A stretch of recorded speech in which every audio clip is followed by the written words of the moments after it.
Aiman, Kompas TV, Pak Didin. Kita adalah Pulau C.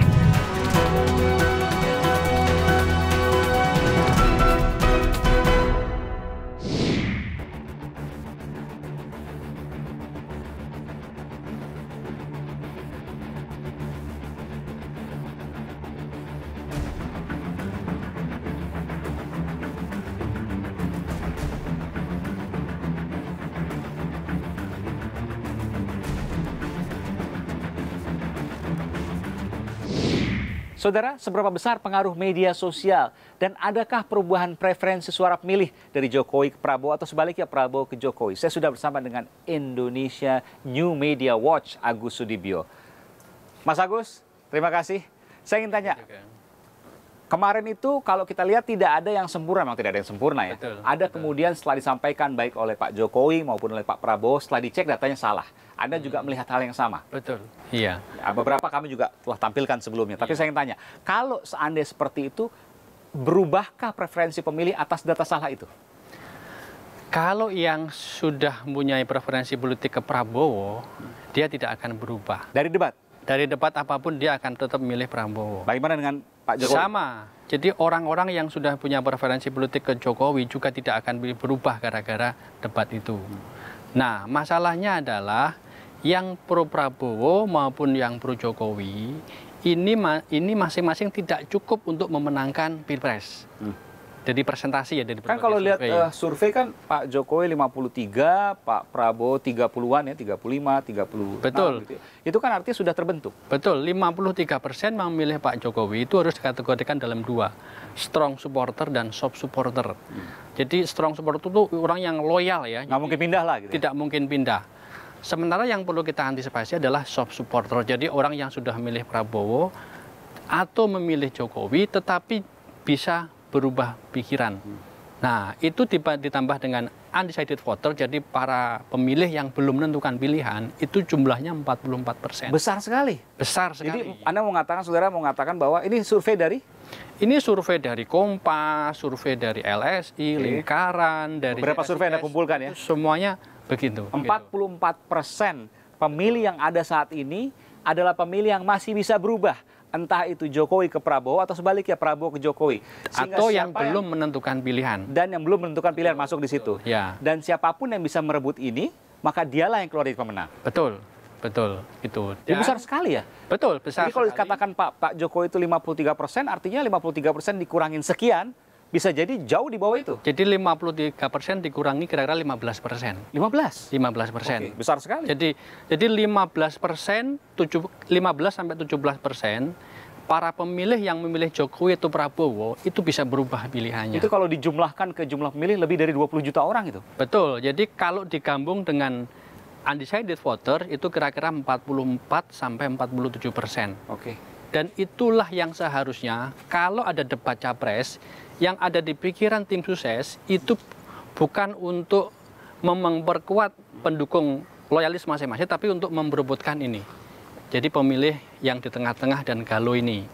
Dan kita harus lihat karakter mereka itu seperti apa. Mereka itu kebanyakan milenial. Jadi anak-anak muda yang baru pertama kali mau milih. Itu besar sekali, 80 juta orang. Terus kemudian urban, masyarakat perkotaan. Yang sebenarnya karakternya adalah critical voter. Jadi voter yang kritis ya. Yang kritis, yang cari banyak informasi, yang melihat kualitas. Dan kemudian adalah para pemilih kalangan intelektual gitu. Yang belum ke Jokowi itu Prabowo. Nah, mereka itu semuanya sama-sama punya ekspektasi debat itu harus menunjukkan kualitas dari masing-masing capres. Apa arti kualitas? Ya, kualitas itu dari hal kontennya harus bagus. Jawaban maksudnya? Iya, jadi konseptualnya harus bagus. Juga serangannya? Juga serangannya, juga retorika bicaranya. Oke. Kalau masing-masing masih bicara dengan repean, itu sesuatu yang sangat tidak mereka kehendaki. Gitu. Mereka lebih spontan, mereka lebih impromptu. Betul, mereka ingin jawaban yang meyakinkan, spontan. Kalaupun ada serangan, adalah serangan yang elegan. Dan ini semua tercermin dalam media sosial? Betul.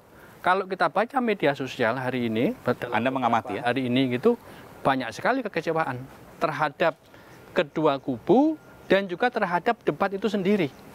Kok formatnya seperti ini, kok tidak menampilkan kualitas dari masing-masing Secara murni gitu. secara murni, genuine.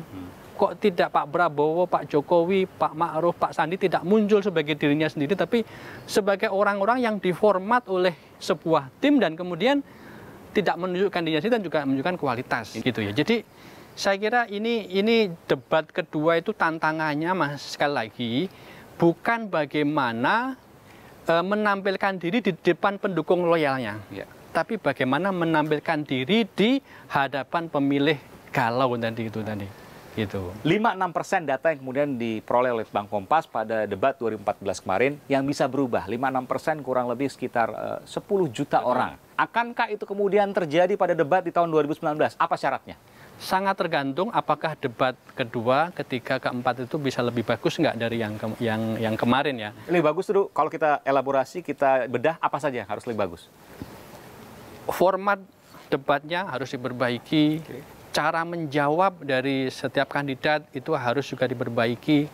Terus bagaimana cara mereka menjawab, bagaimana cara mereka mengajukan pertanyaan untuk lawan, bagaimana juga mereka berdiskusi juga harus diperbaiki. Jadi saya kira banyak aspek dari sisi komunikasi itu yang perlu diperbaiki dari kedua kubu. Dan Anda mengatakan ketika itu semua diperbaiki dan mereka puas akan debat itu, maka jangan-jangan bukan 5-6% seperti pemilih debat 2014 lalu, karena ada 44% yang bisa berubah. Bisa 44% itu kemudian juga berubah. Ada yang ke A ke B, ada yang B ke A misalnya gitu. Betul, misalnya saja kita lebih fokus pada pemilih milenial yang 80 juta orang itu. Jadi debat ini, peserta debat itu harus masuk dalam kosmos berpikir generasi milenial. Jadi istilahnya itu kan kemarin itu kan debat kemarin itu ditujukan untuk generasi milenial, tapi gayanya masih kolonial. Ada joke seperti itu ya. Itu sarkas, tapi menurut saya ada benarnya dalam hati itu gitu ya.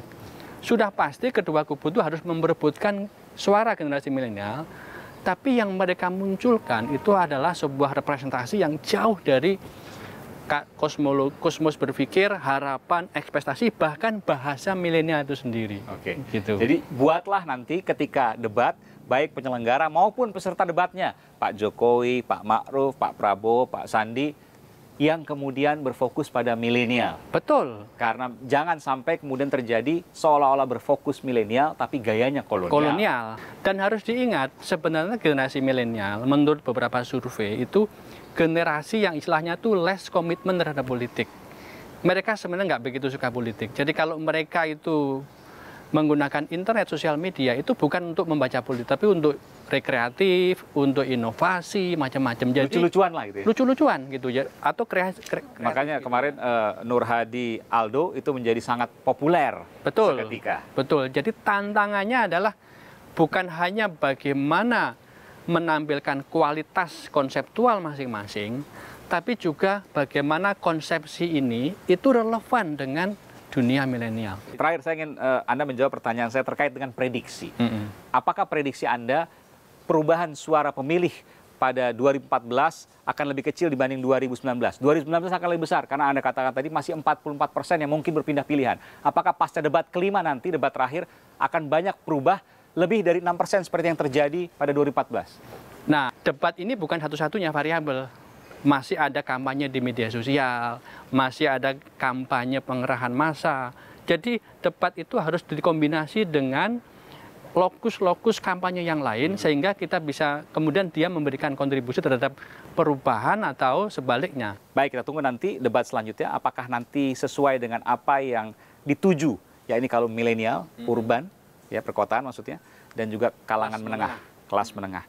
Dan itu kemudian yang banyak berada di 44% yang masih bisa mengubah pilihannya. Belum yakin, masih galau, masih galau. Dan yang menentukan siapa yang akan menang.